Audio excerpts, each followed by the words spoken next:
สาวเก่าสายคนจน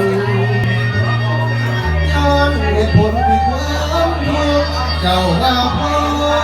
บ่โลอายและเจ็บไปแต่บอกเคยลืมเจ้าภาพในความถึงเงาผู้สาวไอ้เก่าได้แต่ง สุดยอดเลยสุดยอดเลยจังไรกาเพิ่นว่าเนาะมอบเพลงนี้ให้ทีมงานกายาม AFC หมดทุกท่านเด้อจังไรกาครับจังไรกาฝากกดไลค์กดแชร์กดติดตามพิเศษก็กดกระดิ่งเนาะกดกระดิ่งแจ้งเจ้าขอบใจหลาย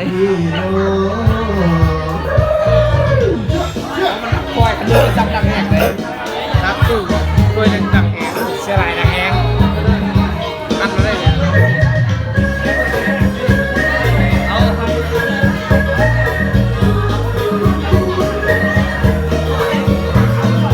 จริงๆก็ห้องไรอยู่แต่มันเอาหมดน้องได้เป็นแฟนเขาแล้วแต่แล้วที่มาเขาจะหัวพบต้องคู่ควงเจ้ารีบทิ้งใจอายมาบอกที่สงเอาจริงๆแล้วใจ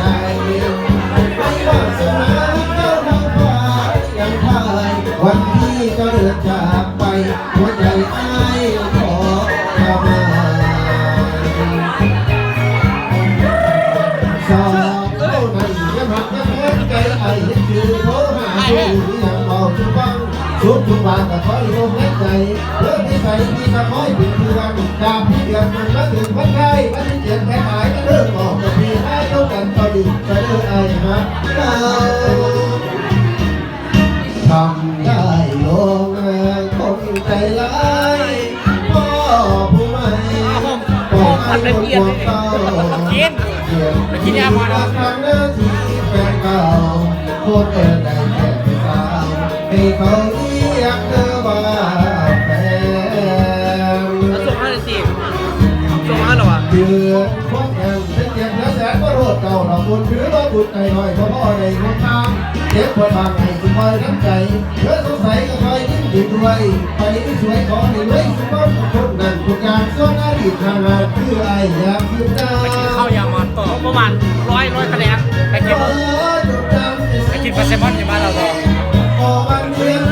วันนั้นนอนเลยก็ได้วันนั้นนอนทั้งมือสองเลยไปในเศร้าอ่ะเมื่อในเศร้าเลยอาบน้ำแล้วไปกินรองต่อความเสียใจให้ขอรับเป็นภาระสายตาไอ้ยังชอบเก่าไม่ใจไอ้ขยันที่เก่ามองเอาคิดอ้อมาสวมคิดอ้อกินนั่งเลยระวังนะเป็นแฟนตะกี้เดี๋ยวนี้ดูไม่คนยังเป็นห่วงเจ้าที่มันจางบ้องที่ตลกแค่จะเล่นผู้สาวไม่ใจติดต่อผู้สาวติดใจยังเป็นน้อง